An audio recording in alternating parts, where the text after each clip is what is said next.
Welcome to vlogs with Mounika. So ఈ setup చూస్తేనే మీకు అర్థమై ఉంటుంది కదా, ఉల్వ చారు చేస్తున్నాను. ఫస్ట్ నేను ఏం చేశానంటే ఉల్వలు అండ్ వాటర్ కుక్కర్లో పోసి ఉడికిన తర్వాత చూడండి ఎంత ఇట్లా ఉడికిందో, ఇట్లా అంటే కనిపించేటట్టు ఉడికిన తర్వాత ఈ రెండు సపరేట్ చేసుకున్నాను. ఉల్వలు ఒక సైడ్ అండ్ చారు ఒక సైడ్. ఇప్పుడు నేను దీంట్లో చింతపండు వేస్తున్నా. ఇప్పుడు దీంట్లో నేను చింతపండు వేసాను, అంటే దీంట్లో చింతపండు జ్యూస్ అనేది వస్తుంది.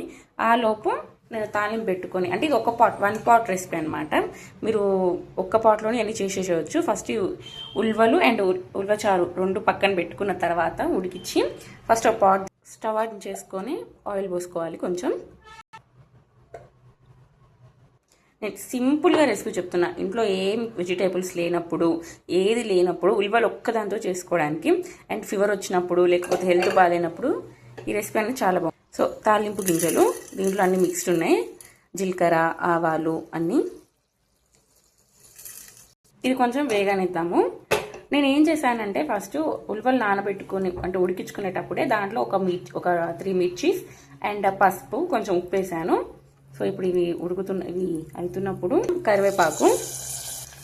సో ఇవి కొంచెం మగ్గుతుంది కదా, దీంట్లో కొంచెం ఉప్పు, కొంచెం పసుపు, ఎందుకంటే నేను ముందే వేసుకున్నాను కదా పసుపు, అందుకే కొంచెం ఇది ఇప్పుడు ఉడుకుతున్నప్పుడు మనం ఉల్వ చారు ఉంటుంది కదా, ఈ చారు పోసుకోవాలి.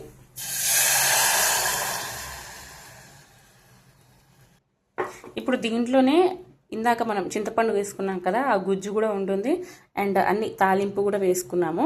ఇది కాసేపు ఒక 5 మినిట్స్ బాయిల్ అవ్వనివ్వాలి. ఇది బాయిల్ అయ్యేసరికి ఇప్పుడు ఈ ఉల్వలు ఉన్నాయి కదా, వీటిని మనం తాలింపు పెట్టుకొని తినవచ్చు. సో నేనేం చేశానంటే దీంట్లో కొన్ని తీసుకొని బాగా మెత్తగా చేసేసి దాంట్లో వేస్తాను అనమాట. అంటే ఇంకా బాగా చిక్కదనం అనేది వస్తుంది అనమాట. ఇదిగో ఇలా మీకు కావాలంటే ఇవి మిక్సీలో పట్టుకొని వేసుకోవచ్చు. కానీ నేనేంటంటే 1 పాట్ అని చెప్పాను కదా, అంటే తొందరగా అయిపోవడానికి మళ్ళీ మిక్సీ పెట్టి ఇదంతా టైం కాకుండా. సో అట్లా కావాలంటే అట్లా కూడా నేను మీకు రెసిపీ చెప్తాను. ఇదైతే చాలా సింపుల్గా అనమాట. అంటే నాకు తొందరగా అయిపోవాలి డిషెస్ అన్నప్పుడు ఇట్లా చేసుకోవచ్చు. ఎందుకంటే ఇవి ఆల్రెడీ ఉడికే ఉంటాయి కాబట్టి చూడండి ఇలా అంటే ఉడికిపోతాయి. చూసారు కదా, అంతే. ఇది కనుక కొంచెం చిక్కదనం రావడానికి వేస్తుంది. దీంట్లో నేనేం ఆనియన్ వేయలేదు, టమాటో వేయలేదు. సింపుల్గా, చాలా సింపుల్గా, అంటే మనం రైస్లోకి తినడానికి ఎంత సింపుల్గా అంత సింపుల్గా వీలైనట్టు చేస్తున్నాను నేను. కానీ చాలా బాగుంటుంది. యాక్చువల్గా ఆనియన్ వేస్తే ఏంటంటే ఎక్కువ రోజులు స్టోర్ ఉండదు, పాసిపోతుంది. సో అందుకే ఆనియన్ లేకుండా టమాటో లేకుండా చేస్తున్నాం. ఇప్పుడు దీంట్లోకి కొంచెం కొబ్బరి పొడి వేసుకోండి, టేస్ట్ బాగుంటుంది. నేను ఒక 2 టేబుల్ స్పూన్స్ వేస్తున్నా కొబ్బరి పొడి. దీంట్లో కొంచెం మసాలా, ఇదేంటంటే ధనియాలు ఉంటాయి కదా, దాని ఒకదాంతో చేసిన మసాలా. మీకు ఇంకా కావాలి అంటే నాకు కోల్డ్ ఉంది ఇలా అనుకుంటే మిరియాలు ఉంటాయి కదా, మిరియాలు మిక్సీ అంటే దంచి రోట్లో దీంట్లో వేసుకున్న మనకి ఉంటుంది అనమాట. అది మిరియాల చారు కిందకి వస్తుంది. ఒకసారి నేను కూడా కావాలంటే మీకు ఆ రెసిపీ నేను షేర్ చేస్తాను. అది ఇంకా చాలా బాగుంటుంది. బట్ నేను ఏంటంటే నాకు కోల్డ్ ఏం లేదు, జస్ట్ ఫీవరే కాబట్టి ఇట్లా సింపుల్గా చేసుకుంటాను. మసాలా వేసిన తర్వాత కొంచెం కారం వేసుకోవాలి. కారం చూసేసుకోండి. కలుపుకొని ఒక 5 మినిట్స్ ఇది మసలే వరకు ఉంచుకుందాము. సో చూడండి మసులుతుంది.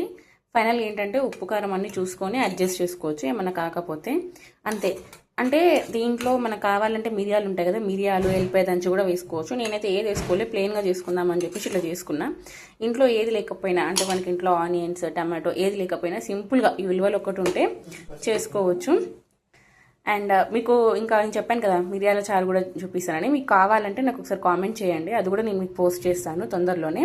ఇంకా అంతే, ఇంకా స్టవ్ ఆఫ్ చేసుకుంటే అయిపోతుంది. పైన కొత్తిమీర చల్లుకోవాలి, బట్ కొత్తిమీర కూడా ఇంట్లో లేదు, కొత్తిమీర కూడా చల్లట్లేదు. నేను సింపుల్గా ఇప్పుడు ఆలు ఫ్రై ఇలాంటి కర్రీస్ చేసినప్పుడు వాటి పక్కలోకి ఇది బాగుంటుంది అనమాట. సో అంతే, ఇంకా అయిపోయింది, బంద్ చేసుకుందాము. సో మీరైతే నా ఛానల్ని సబ్స్క్రైబ్ చేయండి, షేర్ చేయండి, లైక్ చేయండి. అంతే, ఇంకా బాయ్ బాయ్.